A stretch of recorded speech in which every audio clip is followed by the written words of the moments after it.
Hello दोस्तों, जय श्री राम की। अबॉर्शन के पार्ट थर्ड में आपका स्वागत है। अबॉर्शन के पार्ट फर्स्ट में अपन ने अबॉर्शन के टाइप कॉजेज के बारे में डिस्कशन किया। अबॉर्शन के पार्ट सेकंड में अपने अबॉर्शन का क्लासिफिकेशन देखा। क्लासिफिकेशन के फर्स्ट पोर्शन जो कि स्पॉन्टेनियस अबॉर्शन है उसके बारे में कंप्लीट डिस्क्रिप्शन देखा था, है ना। अब अबॉर्शन के जो क्लासिफिकेशन का जो टाइप सेकंड है जिसको अपन इंड्यूस अबॉर्शन बोलते हैं, और तो उसके बारे में डिस्कस करेंगे। इंड्यूस अबॉर्शन को अपन, है ना, दो टाइप में डिवाइड कर सकते हैं, legal abortion, illegal abortion. Legal abortion मतलब कि एमटीपी, जिसके बारे में अपन डिस्कशन करेंगे। एक लीगल अबॉर्शन भी देखने को मिलते हैं जो कि क्लिनिकल सिनेरियो में नहीं होते, जो कि कुछ लोगों की नालायक सोच का नालायक नतीजे के तौर पर देखे जा सकते हैं। वो, है ना, इलीगल तौर से जो अबॉर्शन की प्रक्रिया को अंजाम देते हैं। तो उसके बारे में डिस्कशन करने का कुछ है नहीं वैसे तो, है ना। तो मेनली अपन पार्ट थर्ड में अबॉर्शन का जो इंड्यूस अबॉर्शन है, इंड्यूस अबॉर्शन के अपन एमटीपी एक्ट के बारे में डिस्कशन करेंगे। तो जब हम एमटीपी एक्ट की बात करते हैं तो सबसे पहले एमटीपी एक्ट के बारे में ये जानना जरूरी है कि एमटीपी एक्ट कब आया था। तो इसके बारे में जब डिस्कशन करते हैं तो ये एमटीपी एक्ट है ना, ये 1971 में ना इसकी घोषणा हुई थी, 1971 में। और उसके बाद जो जो इसका इम्प्लीमेंटेशन देखने को मिला था वो 1972 में इसका सभी स्टेट में इम्प्लीमेंटेशन हो चुका था, है ना। तो और इसमें अपन जम्मू एवं कश्मीर, जम्मू एंड कश्मीर की जो बात करते हैं ना, तो वहाँ देखने को ये 1975 में देखने को मिला था, है ना, 1975 में देखने को मिला था। तो ये एमटीपी एक्ट है ना, कब आया था, कैसे आया था, ये इसका हिस्ट्री हो गया। अब एमटीपी एक्ट है ना, तो एमटीपी एक्ट में, है ना, तीन चीज़ें बताई गई थी कि विच conditions perform MTP, who can perform MTP, and where we can perform MTP। तो तीन वर्ड्स इसमें निकल के आते हैं। फर्स्ट है इसमें which conditions, which conditions, है ना। सेकंड है इसमें who can, और थर्ड है इसमें where, है ना। मतलब कि कौन कर सकता है, कहाँ कर सकता है, किन किन कंडीशंस में एमटीपी परफॉर्म की जा सकती है ना। तो अपन देखेंगे, सबसे पहले देखेंगे कि किन किन कंडीशंस में है जो एमटीपी की जा सकती है। तो जब कंडीशंस की बात आती है, तो कंडीशंस की बात आती है तो अपन देखने को मिलता है सबसे पहले कि कोई भी, है ना, कोई भी फिजिकल फिजिकल और mental abnormalities to the foetus, या फिर अपन बोल सकते हैं embryo, as well as mother, है ना। माता हो या बच्चा हो, किसी को भी, है ना, किसी भी तरह का कोई भी कंजेनाइटल एनोमलीज हो या मैटरनल डिप्रेशन हो, किसी भी तरह से फिजिकल हो, मेंटल हो, किसी भी तरह से अगर प्रॉब्लम देखने को मिलती है तो ऐसी कंडीशन में अपन एमटीपी कर सकते हैं। और जब ये फिजिकल मेंटल, है ना, जो भी स्ट्रेस देखने को मिलता है ना, कोई भी कंजेनाइटल एनोमलीज देखने को मिलती है तो उसमें कर सकते हैं। अभी ये जैसे कि जो जो भी, है ना, फिजिकल मेंटल स्ट्रेस देखने को मिलता है, तो ये मैटर मदर की बात करते हैं तो ये दो कंडीशन में देखने को मिल सकता है। जैसे कि या तो रेप की वजह से प्रेगनेंसी कंसीव किया हो तब ये देखने को मिल सकता है, या फिर कोई भी, है ना, contraception contraception failure contraception failure की कंडीशन में, या तो कॉन्ट्रासेप्शन फेलियर की वजह से मैटरनल मेंटली डिस्टर्ब हो सकती है, या रेप की वजह से हो तो भी मेंटल डिस्टर्ब हो सकती है मदर। इसके अलावा कोई भी इलनेस, इंजरी हो सकती है, इन्फेक्शन हो सकता है। तो ऐसी ऐसी कंडीशन में अपन एमटीपी कर सकते हैं। इसके अलावा जो अपना फीटस है उसको भी कोई भी प्रॉब्लम्स है, कोई भी एनोमलीज है, तो उस कंडीशन में अपन जो है एमटीपी कर सकते हैं। इसके अलावा कुछ और कंडीशंस हैं, जैसे कि अपन बोल सकते हैं, सेकंड कंडीशन बोल सकते हैं low socio economic condition, socio economic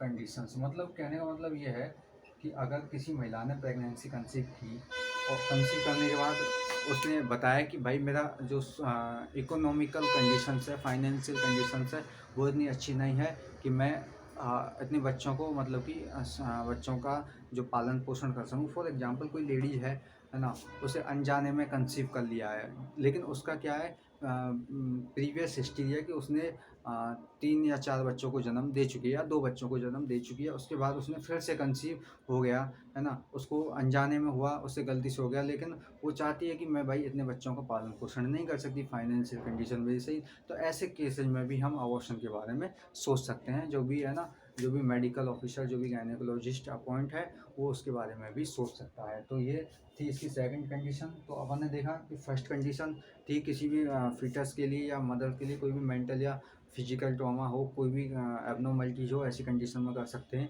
जो कि फीटल के लिए कोई भी कंजेनाइटल एबनॉर्मलिटीज देखने को मिल रही थी, या फिर है ना जो मदर्स है वो रेप्ड की वजह से, या फिर है ना कॉन्ट्रासेप्शन फेलियर की वजह से वो मेंटली डिस्टर्ब थी, ऐसी कंडीशन में कर रहे थे। इसके अलावा लो सोशल इकोनॉमिक कंडीशंस में भी अपन जो है एमटीपी कर सकते हैं, है ना। तो ये कुछ कंडीशंस थी जहाँ जहाँ हम एमटीपी कर सकते हैं। एमटीपी करने के लिए ये कंडीशंस थी, इसमें है ना इसमें जो एमटीपी करने के लिए ना ऑलवेज, है ना, इसमें क्या करते हैं ऑलवेज जो भी मदर्स कंसेंट रिक्वायर, है ना, कंसेंट रिक्वायर कहने का मतलब है कि केवल मदर्स की सहमति पर अपन एमटीपी कर सकते हैं।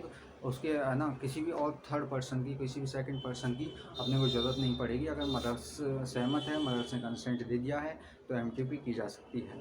ठीक है, तो ये कुछ कंडीशंस थी जहाँ जहाँ अपन एमटीपी परफॉर्म कर सकते थे। इसके अलावा अब है कि who can perform MTP, MTP कौन कर सकता है ना एमटीपी। अच्छा, इसमें जो कंडीशंस थी, इसमें कंडीशंस में एक चीज़ और देख लेते हैं कि जो एमटीपी है ना, एमटीपी अपन 20 वीक्स तक एमटीपी अपन कर सकते हैं। 20 वीक्स में भी इसको अपन दो तरीके से क्लासीफाइड कर सकते हैं कि अगर लेस देन 12 वीक्स है, लेस देन 12 वीक की कंडीशन है, तो वहाँ केवल वन मेडिकल प्रैक्टिशनर जो है एमटीपी कर सकता है ना।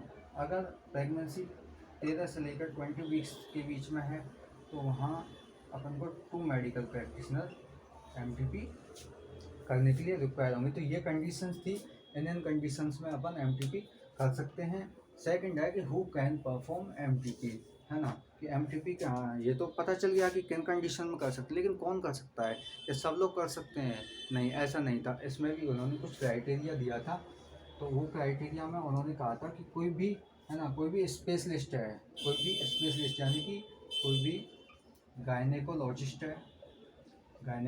है वो एमटीपी परफॉर्म कर सकता है। इसके अलावा, है ना, उसके अलावा ये तो स्पेशलिटी हो गई। इसके अलावा उसके पास है ना कोई भी डिप्लोमा है, diploma in gynaec and obs में कोई भी डिप्लोमा है, तो वो परफॉर्म कर सकता है। इसके अलावा कोई भी है ना मेडिकल प्रैक्टिशनर है जिसके जिसके पास क्या है कम से कम, है ना, जिसके पास है ना कम से कम 25 एमटीपी में 25 एमटीपी में उसने क्या किया है, assist with any senior, any specialist assist किया है, तो वो भी जो है एमटीपी कर सकता है, एमटीपी करने के लिए योग्य है। तो ये था कि कौन कर सकता है। अब है कहाँ करेंगे, क्या एमटीपी सभी जगह की जा सकती है, क्योंकि अपन लीगल इंड्यूस अबॉर्शन देख रहे हैं, तो इसमें उन्होंने कुछ जगह फिक्स की थी अमेंडमेंट में कि इन जगह पर जो है एमटीपी की जा सकती है। तो जब वेयर की बात आती है कि where we can perform MTP, तो इसमें सबसे पहले ना कुछ रीजनल, कुछ सिलेक्टेड गवर्नमेंट हॉस्पिटल्स थे, इनके साथ साथ कुछ है ना रिकॉग्नाइज हॉस्पिटल्स थे, कि यहाँ अपन एमटीपी परफॉर्म कर सकते हैं। ऐसा नहीं है कि कहीं भी कर सकते हैं। कुछ स्पेशल, कुछ सिलेक्टेड गवर्नमेंट और कुछ जो भी selected private hospital, well known hospitals थे कि यहाँ अपन एमटीपी को जो है परफॉर्म कर सकते हैं। तो ये था एमटीपी का डिस्क्रिप्शन। एक्ट, जो भी एमटीपी एक्ट अमेंडमेंट आया था 1971 में, उसके अकॉर्डिंग ये कंडीशंस देखने को मिली थी। अब जो है एमटीपी एक्ट में कुछ चेंजेस किए गए थे, जो कि एमटीपी एक्ट है ना 2021 में अमेंडमेंट आया था नया, उसमें कुछ चेंजेस देखने को मिले थे। तो मैं बताता हूँ कि वो चेंजेस क्या थे। कुछ चीज़ें सिमिलर रखी गई थी, कुछ चीज़ें चेंज।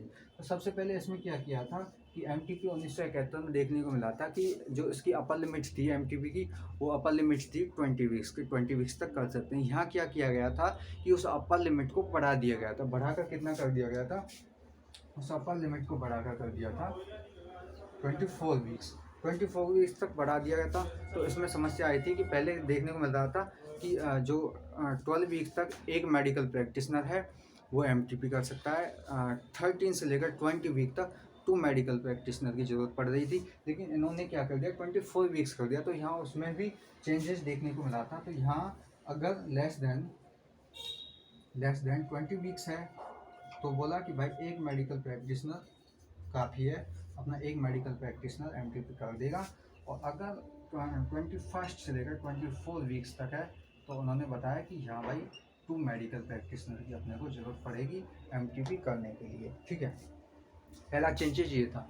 दूसरा चेंजेज ये था कि जो अपन ने लिमिट बढ़ाई है, अपन ने कहा कि 24 वीक्स तक कर सकते हैं। इस लिमिट को बढ़ाने के पीछे कुछ वजह थी, तो उन वजह उस कुछ कंडीशंस इसमें ऐड की गई थी कि किन किन कंडीशन में अपन जो है 24 वीक्स की तरफ जाएंगे, किन किन कंडीशन में अपन सोचेंगे। तो जो 24 वीक्स है, 24 वीक्स में कुछ कंडीशंस हैं, जैसे कि अगर कोई रेप केस है, उसके बारे में अपन सोच सकते हैं। इसके अलावा है ना कोई भी फीटल एनोमलीज है तब भी अपन सोच सकते हैं। जैसे कि अपन अपना इंडियन कल्चर्स में देखने को मिलता है कि जो भी एएनसी विजिट होती है उसके अकॉर्डिंग कई बार कुछ हमारी फीमेल्स हैं वो नहीं कर पाती एंटीनेटल विजिट, उन्हें किसी भी जानकारी के अभाव में वो अपनी जो एएनसी में रजिस्टर नहीं हो पाती हैं। और ऐसे ऐसे देखते देखते उनका क्या है कि मतलब कि 20 वीक्स तक वो पहुंच जाती हैं, या फिर 20 वीक्स के बाद वो अपने जो भी एएनसी विजिट के लिए पहुंचती हैं, और तब उनमें डिटेक्शन हो जाता है किसी भी तरह की फीटस एनोमलीज का या किसी भी तरह की मैटरनल इलनेस का, जो कि फीटस के लिए या मैटरनल हेल्थ के लिए अच्छी नहीं है। तो ऐसी कंडीशन में हमें अवॉइड करना पड़ता था। तो ऐसी कंडीशन में देखते हैं फीमेल की सिचुएशंस को देखते हुए है ना, उस तरीके से इसकी जो बताया कि अगर कोई भी एनोमलीज है तो अपन 24 वीक्स पर भी इसका जो है अवॉइड करने के बारे में सोच सकते हैं। अब ये दूसरा चेंजेस इसमें ये किया गया था। तीसरा चेंजेस था कि इसमें एक मेडिकल बोर्ड, एक मेडिकल टीम गठित की गई थी, मेडिकल बोर्ड बनाया गया था। उस मेडिकल बोर्ड में कुछ मेंबर्स होंगे जो ये डिसाइड करेंगे, जो अपर लिमिट बढ़ाई गई थी डिसाइड करेंगे कि क्या ये वाकई सही है, क्या करना चाहिए इसमें। उसके बाद में एक मेडिकल बोर्ड बनाया गया था। तो उस मेडिकल बोर्ड में ना उस मेडिकल बोर्ड में एक तो स्पेशलिस्ट यानी कि गायनेकोलॉजिस्ट, एक अपना चाइल्ड, क्योंकि सिर्फ फीमेल का हेल्थ नहीं देखा जाएगा, चाइल्ड का हेल्थ भी देखना ज़रूरी है। तो उस हिसाब से इसमें है ना एक पीडियाट्रिशियन,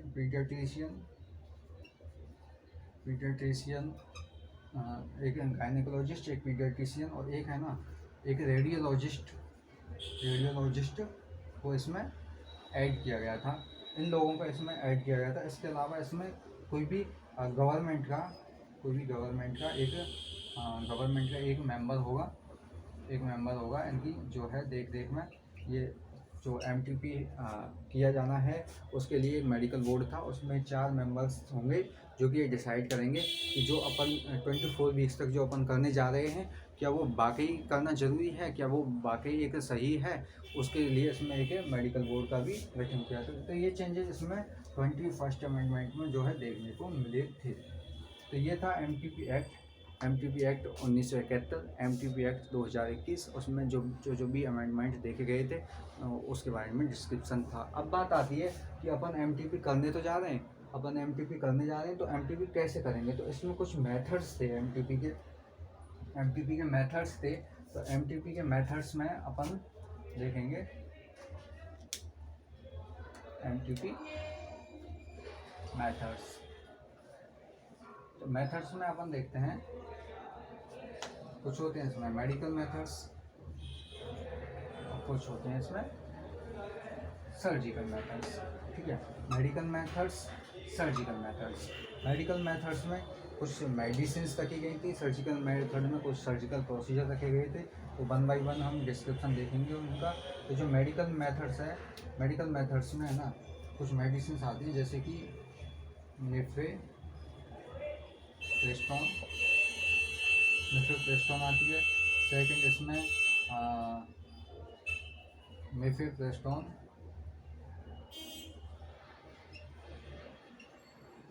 प्लस मीजोप्रोस्टोल। ठीक है, थर्ड है इसमें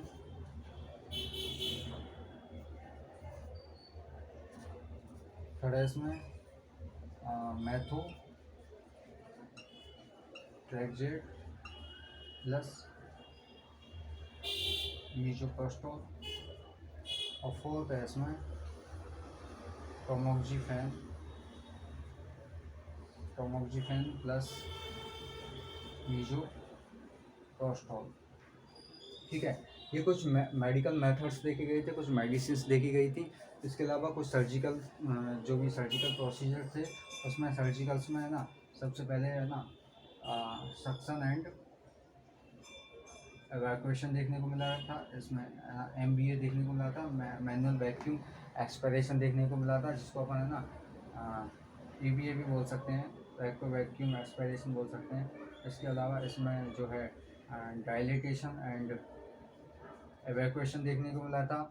डायलिटेशन एंड एवैक्यूएशन के साथ साथ सक्शन, डायलिटेशन एवैक्यूएशन के साथ जो भी अपन क्यूरेटेज भी कर सकते हैं, है ना। इसमें अपन ऐसे लिख सकते हैं प्लस माइनस क्यूरेटेज देखने को मिल सकते हैं। इसके अलावा मैं अलग से लिख देता हूँ, स्पेस थोड़ी सी कम है। ये जो है ना ये अपने MTP एक्ट में मेडिकल रेजिमेंट्स थे कि इन्हें मेडिकल मेथड से अपन कर सकते हैं। तो पहले मैं मेडिकल मेथड के बारे में डिस्क्रिप्शन देख लेते हैं, उसके बाद में अपन जो है सर्जिकल में देख लेंगे, है ना। अपन इसको दोबारा से ऐसे लिख सकते हैं कि MTP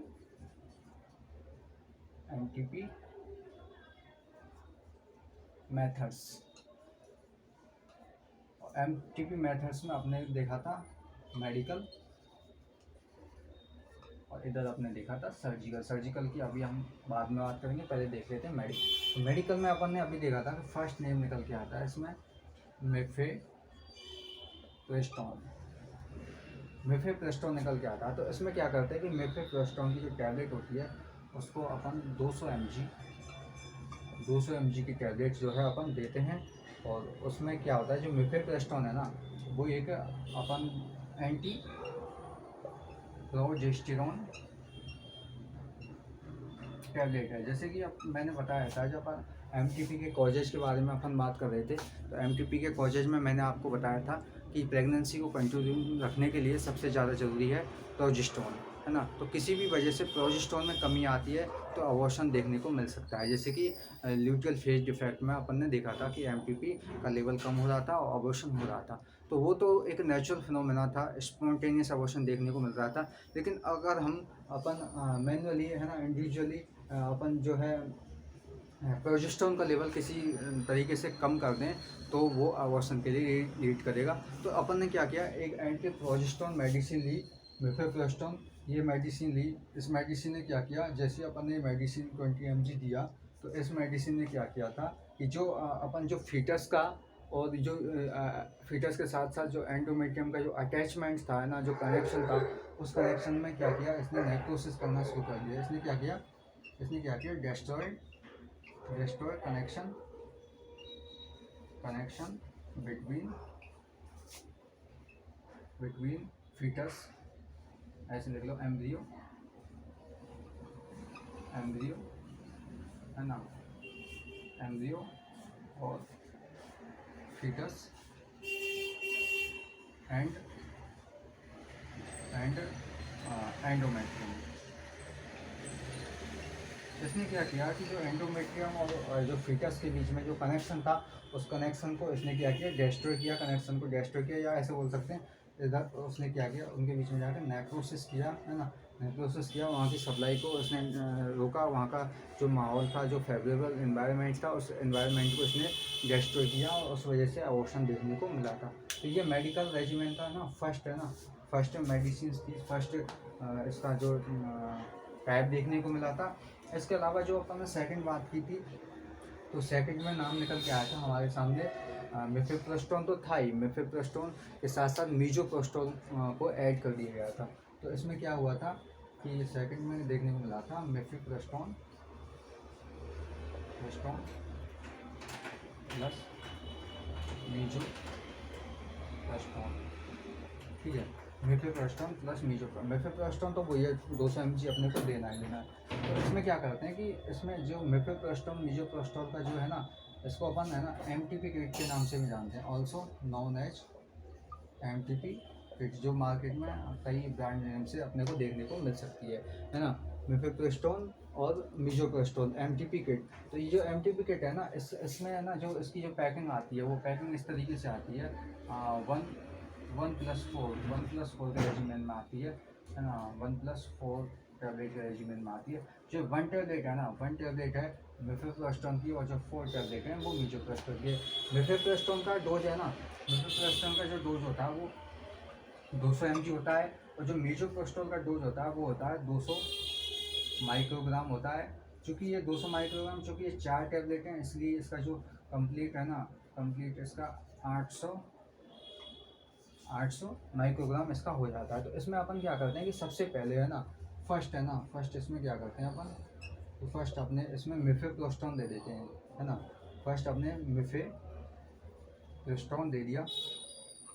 मिफेप्रोस्टोन देने के बाद, है ना, मिफेप्रोस्टोन देने के बाद एक टैबलेट अपन ने 200 mg की दे दी। उसके बाद अपन क्या करते हैं, मिफेप्रोस्टोन जो होता है वो एंटी प्रोजेस्टेरोन है, वो क्या करेगा, वहाँ का जो कनेक्शन है उस कनेक्शन को तोड़ेगा, डिस्ट्रॉय करेगा। उसके बाद कनेक्शन डिस्ट्रॉय होने के बाद, है ना, उसके लगभग 6 से 12 घंटे बाद,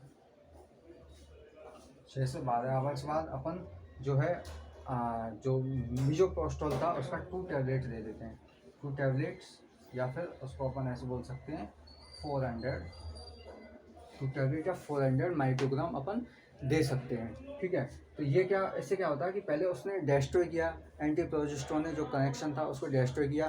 तो उसके बाद जो मीजोप्रोस्टोल है, कनेक्शन डिस्ट्रॉय करने के बाद मीजोप्रोस्टोल क्या होता है, इसमें इसमें मीजोप्रोस्टोल उसके जो यूट्राइन कॉन्ट्रैक्शंस हैं ना उनको बढ़ाता है। तो पहले तो अपने फीटस को डिस्ट्रॉय किया, कनेक्शन को डिस्ट्रॉय किया, उसको नेक्रोसिस किया। उसके बाद जब आपने 6 से 12 आवर्स बाद मीजोप्रोस्टोल का डोज दिया, तो वो डोज देने से उसमें यूट्राइन कॉन्ट्रैक्शंस होने लगे, और जो भी उसका प्रोडक्ट ऑफ कंसेप्शन है उसको इसने एक्सपेल आउट करना शुरू कर दिया। तो इससे क्या होगा कि ये देने के बाद है ना, मीजोप्रोस्टोल देते ही उसमें यूट्राइन कॉन्ट्रैक्शन शुरू हुए, और यूट्राइन कॉन्ट्रैक्शन शुरू होने से, है ना, इसमें क्या हुआ, यूट्राइन कॉन्ट्रैक्शंस कराए,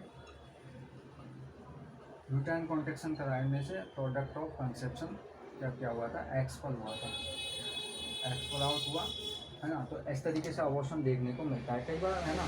इसमें क्या होता है कि इन दोनों टैबलेट में गैप रखना जरूरी है, क्योंकि अपन ने कम टाइम में या फिर एक साथ दे देते हैं मीजोप्रोस्टोल, तो उससे क्या होता है कि जो पहले फीटस है ना डिस्ट्रॉय नहीं हो पाता है, और फीटस डिस्ट्रॉय नहीं होने से कॉन्ट्रैक्शन तो शुरू हो गए, लेकिन वो कॉन्ट्रैक्शन से फिर इतना मेथड इतना इफेक्टिव नहीं रह पाता है ना, क्योंकि उसमें पहले डिस्ट्रॉय होना जरूरी है, इसलिए उसमें गैप रखा जाता है। अब अपन ने इसमें क्या दिया था, 400 माइक्रोग्राम मीजोप्रोस्टोल दिया था। अगर 400 माइक्रोग्राम मीजोप्रोस्टोल देने से, है ना, 400 माइक्रोग्राम देने से इसमें क्या होता है कि लगभग 95% केसेज में तो अवॉर्ड हो जाता है। लेकिन फिर भी अगर अवॉर्ड नहीं हुआ है तो ऐसी कंडीशंस में अपन क्या करते हैं, जो 2 टैबलेट बची थी, मतलब कि जो 400 माइक्रोग्राम और डोज बचा था, उसको अपन, है ना, 4 से 6 आवर्स में उसको अपन जो है रिपीट कर देते हैं, 4 से 6 आवर्स में रिपीट कर देते हैं। और उसके बाद, है ना, जो भी प्रोडक्ट ऑफ कंसेप्शन का एक्सपेल आउट हो जाता है। तो ये काफ़ी इफेक्टिव, काफ़ी पॉपुलर मेथड्स देखने को मिलता है, और इस मेथड की इफेक्टिवनेस काफ़ी अच्छी रहती है। लेकिन इसमें थोड़ा सा अपने को जो है ब्लीडिंग है उसके बारे में ध्यान रखा जाता है, कि ब्लीडिंग, है ना, कहीं एबनॉर्मल ब्लीडिंग तो नहीं होने लगी। ब्लीडिंग के बारे में ध्यान रखना बहुत ज़रूरी है। कई केसेस में ब्लीडिंग होने की वजह से, है ना, फीमेल्स को अलग से सपोर्ट देने की आवश्यकता होती है। तो ये ब्लीडिंग का इसमें ध्यान रखना। दूसरा, ये जो मेथड है ना, वो अपन 7 वीक्स से लेकर 9 वीक्स तक अपन यूज़ कर सकते हैं, लेकिन जो इसका बेस्ट यूज देखने को मिलता है वो 7 वीक पर ही देखने को मिलता है। इसे अपन डेज में भी लिख सकते हैं, साथ साथ ये 49 डेज और ये 63 डेज, है ना, इसको ऐसे भी अपन लिख सकते हैं। तो इस तरीके से जो मीजोप्रोस्टोल है वो उसका यूज देखने को मिलता है, ठीक है ना। मिफेप्रोस्टोन एंटी प्रोजेस्टेरोन था, जो कि उसका जो भी कनेक्शन था उस कनेक्शन को डिस्ट्रॉय कर रहा था, और जो भी अपना मीजोप्रोस्टोल था वो क्या करवा रहा था, वो यूट्राइन कॉन्ट्रैक्शन स्टार्ट करवा रहा था, और यूट्राइन कॉन्ट्रैक्शन स्टार्ट करवा के जो भी प्रोडक्ट ऑफ कंसेप्शन था उसको वो क्या करवा रहा था, एक्सपेल आउट कर रहा था। ओके, तो ये था इसका सेकंड मेथड, है ना। तो थर्ड मेथड भी कुछ इसी तरीके से है। थर्ड मेथड में भी मीजोप्रोस्टोल का यूज होता है। इसमें क्या कर रहे थे अपन, मैथोट्रैक्सेट प्लस मीजोप्रोस्टोल। ये इसमें भी मीजोप्रोस्टोल का तो सेम रोल है। मैथोट्रैक्सेट क्या होता है, ये क्या कैंसर ड्रग है, एंटी मेटाबोलाइट ड्रग है। ये क्या करती है, इसका रेप्लिकेशन को रोकती है। ये क्या करती है, डीएनए इसका रेप्लिकेशन को रोकती है। उसका क्या मतलब, कहने का मतलब ये ये जो सेल डिवीज़न है ना, सेल डिवीज़न को ये स्टॉप कर देती है। सेल के डिवीजन को नहीं होती, जब सेल डिवीज़न नहीं होगा तो जो फीटस है उसका ग्रोथ देखने को नहीं मिलेगा, फीटस का ग्रोथ देखने को नहीं मिलेगा तो फाइनली क्या होगा, फीटस की डेथ होगी। तो इस तरीके से ये मेथोट्रेक्सेट काम करती है, जिसको अपन क्या कहते हैं 50 mg इसका डोज देते हैं। और 50 mg डोज देने के बाद इसके 7 दिन बाद है ना, 7 डेज आफ्टर, 7 डेज के बाद है ना मीजो प्रोस्टोल को अपन दे देते हैं। मीजोप्रोस्टोल का डोज वही रहता है सेम। तो ये इसका थर्ड मेथड था। फोर्थ मेथड में भी मीजोप्रोस्टोल रहता है। फोर्थ मेथड में एक ड्रग आ जाती है टोमैक्जी फैन एक एंटी ईस्ट्रोजन करते हैं। ये क्या करती है, ये भी उसी तरीके से काम करती है जैसे एंटी प्रोजेस्टेरोन काम कर रही थी, उसने कनेक्शन को डिस्ट्रॉय किया, उन्होंने अनफेवरेबल एनवायरनमेंट बनाया। उसी तरीके से टोमैक्जीफेन भी अनफेवरेबल एनवायरनमेंट बनाती है। उसके बाद मीजोप्रोस्टोल दे देते हैं, जो कि क्या करती है, यूट्राइन कॉन्ट्रैक्शन करती है। ये है ना PGE1 देखने को मिलती है, PGE1 कैटेगरी का मीजोप्रोस्टोल देखने को मिलेगा। तो ये यूट्राइन कॉन्ट्रैक्शन करेगी और उससे जो भी प्रोडक्ट ऑफ कंसेप्शन है उसको बाहर निकाल दिया जाता है। तो ये था मेडिकल मेथड थे। इसमें मेडिकल मेथड्स काफ़ी इफेक्टिव होते हैं। मेडिकल मतलब कि जैसे अपन बात करें कि फर्स्ट टाइमेस्टर में जो मेडिकल मेथड है, जैसे कि फॉर एग्जांपल जो पॉपुलर है MTP किट ऑलवेज है ना, बेस्ट होती है, बेस्ट मानी जाती है फर्स्ट में, है ना, फर्स्ट टाइमेस्टर में देखने को मिलती है। ठीक है, अब बात करेंगे अपन इसकी सर्जिकल मेथड्स की। तो सर्जिकल मेथड्स में क्या आता है, MTP के सर्जिकल मेथड्स में देखने को मिलता है। सबसे पहले इसमें आता है suction and evacuation. Suction and evacuation में क्या करते हैं, अपन सक्शन करते हैं, जो भी प्रोडक्ट ऑफ कंजप्शन है उसका सक्शन करके एवैक्यूएट कर दिया जाता है। तो ये भी सक्शन एवैक्यूएशन के लिए अपन क्या करते हैं, इसमें जो कार्बान सिरिंज होती है, कार्बान कैनुला होता है, उसके ज़रिए से अपन सक्शन कर सकते हैं। इसमें कुछ प्रेशर रखा जाता है, एक फिक्स प्रेशर पर उसको सक्शन करते हैं। ये काफ़ी इफेक्टिव मेथड माना जाता है, इफेक्टिव सर्जिकल मेथड्स है। क्योंकि इसमें क्या करते हैं कि जब अपन सक्शन करने जाते हैं तो अपन ये कंफर्मली कह सकते हैं कि अब जो प्रोडक्ट ऑफ कंसेप्शन है वो टोटली तरीके से अपन ने सक्शन कर दिया है। क्योंकि ड्रग्स में कई बार जो मेडिकल मेथड के यूज में कई बार ब्लीडिंग नहीं रुकती है, कुछ प्रोडक्ट रह जाता है, तो उस कंडीशन में अपन को USG भी करनी पड़ जाती है देखने के लिए, श्योरिटी के लिए, है ना। तो ये थोड़ा इफेक्टिव है। इसमें क्या करते हैं अपन कंफर्म हो जाता है, क्योंकि इसमें तो USG compulsory, USG guided procedures होते हैं, तो ये ज़्यादा इफेक्टिव होते हैं, है ना। दूसरा इसमें जो बात करते हैं वो है मैनुअल वैक्यूम एस्पायरेशन। इसमें क्या करते हैं, मैनुअल वैक्यूम एस्पायरेशन में जो मैनुअली है ना, एक वैक्यूम के ज़रिए से है ना, उसको जो भी प्रोडक्ट ऑफ कंसेप्शन है उसको एस्पायरेट किया जाता है। एस्पायरेट करके उस प्रोडक्ट ऑफ कंसेप्शन को बाहर निकाला जा सकता है। इसको है ना EVA भी बोल सकते हैं, इलेक्ट्रॉनिक वैक्यूम एस्पायरेशन भी इसको अपन जो है बोल सकते हैं। ये इसका सेकंड मेथड था। इसके जो थर्ड मेथड की अगर मैं बात करूँ, थर्ड मेथड में देखने को मिलता है dilation and evaporation. Dilatation evaporation, इसमें क्या किया जाता है कि सर्विक्स को डायलेट किया जाता है।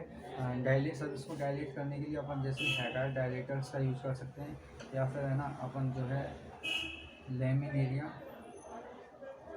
टेंट का यूज़ कर सकते हैं। लेमिनेरिया टेंट में क्या, ये क्या करता है, एब्जॉर्ब करता है, सीक्रेशंस को ऑब्जर्व करके अपना साइज को बढ़ाते हुए सर्वाइकल डायलेशन करता है।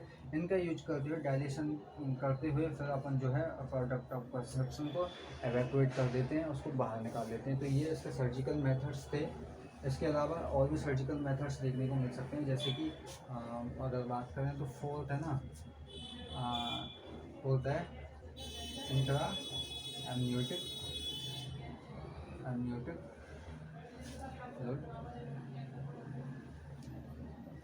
इंस्टिलेशन। इसमें क्या होता है कि अपन क्या करते हैं, हाइपरटोनिक